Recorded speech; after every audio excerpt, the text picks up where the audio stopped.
Hi, it's Gina. Welcome back to my channel. What are ATCs? What are they? They're artist trading cards. And we're going to talk about those today and make some in just a few minutes. But first I kind of want to go over and give you an explanation of what they are. They are miniature pieces of art, and they're made by artists with the purpose of trading them with other artists. So you trade them ideally in person. If you're at an event, a fair where there's other artists, maybe after it's over, the artists would get together and you would have these on hand to trade and to give a sample. Hey, this represents me and the kind of art I like to do. And they would, you would get some of theirs too, and people collected them. So because people collected them, there's sleeves and stuff that fit. So the only real rule for an official artist trading card is the size. And that is 2.5 by 3.5, because that's what fits into the sleeve.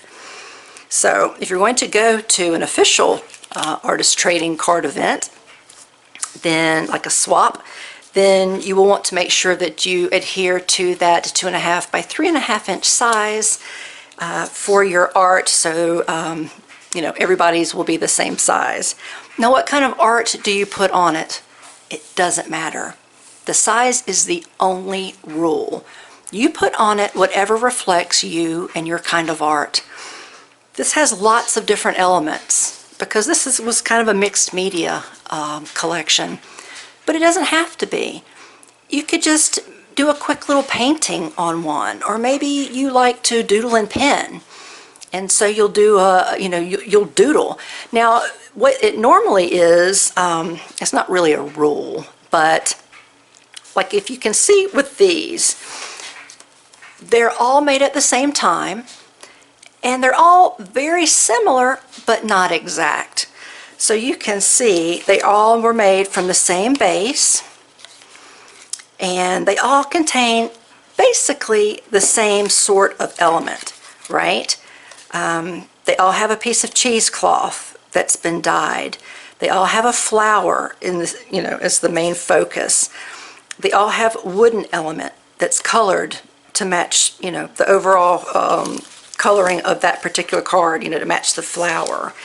And they all have the same sort of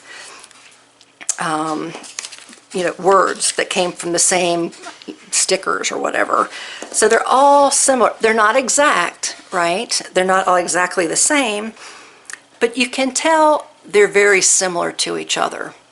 So that's something to keep in mind when you're creating.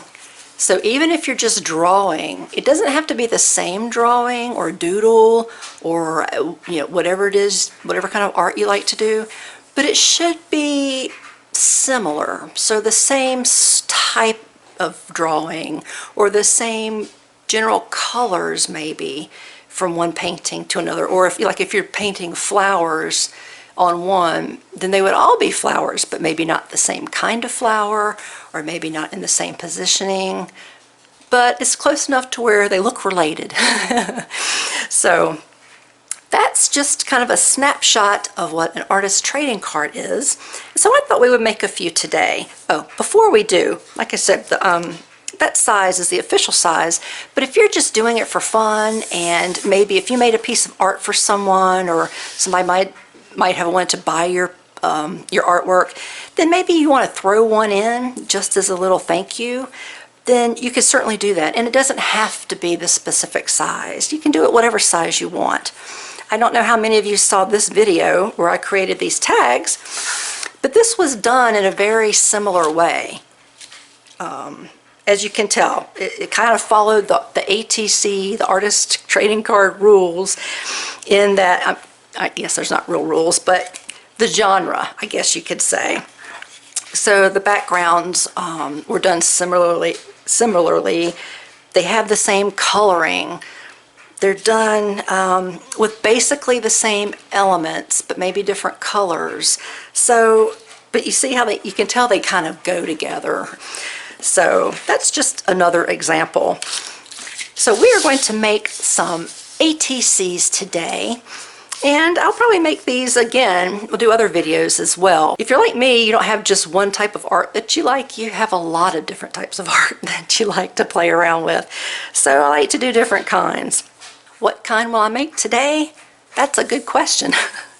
Let me pause this and let me go grab some supplies, and we'll just have to kind of wait and see how it turns out. Okay, I'm back to you. I thought we would make 3 today. And let's see, here are some things that I pulled together. I grabbed some papers and just grabbed some things that I thought kind of went together. I wanted to add a little bit of color. This is actually just some paper that I made. I also have some of the wooden elements that were similar to what you saw on my other examples.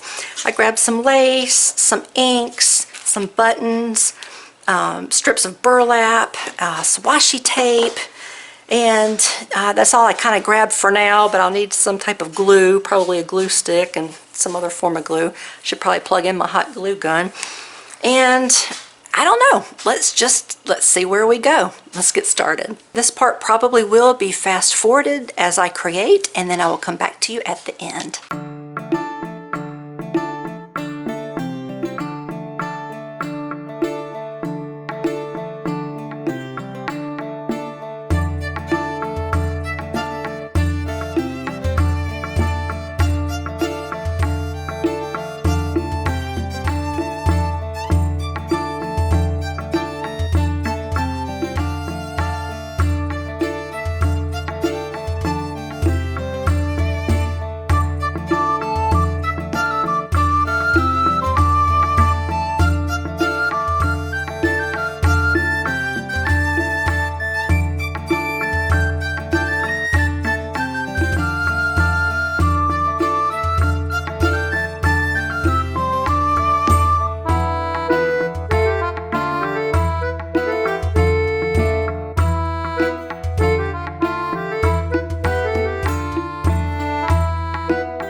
Okay, I'm back to you.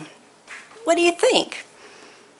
Okay, I admit that that's probably not my best doodling, but I just kind of wanted to add a little something handwritten, just a little doodle.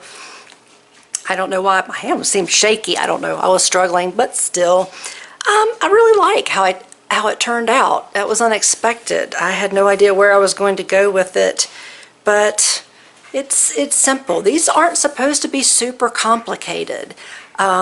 It shouldn't be a magnificent work of art that you put hours and hours into, and you won't want to give that away. So it's supposed to be something kind of quick and fun. It reminds me a lot of journaling, working in an art journal. It's you can plan them out, certainly, but this I didn't. I just kind of went with the flow and just did what I felt. And this is the result. And I like it. I'm pretty happy with it. So I hope you are too. But I hope you enjoyed this introduction to artist trading cards, or ATCs. And if you have any questions, please leave them below. I'll do my best to answer them. And give me a thumbs up if you like this tutorial, and if you'd like to see more of this type of tutorial, then click the subscribe button and check out my channel. I've got 80, this will be my 81st video, so there's lots to choose from. And if there's anything in particular you'd like to see or you have questions about, then please leave me a comment, and I'll do my best to give you an answer, or maybe create a project based around what you're interested in. So definitely let me know. All right, that's it for this one. I'll see you in the next video. Bye.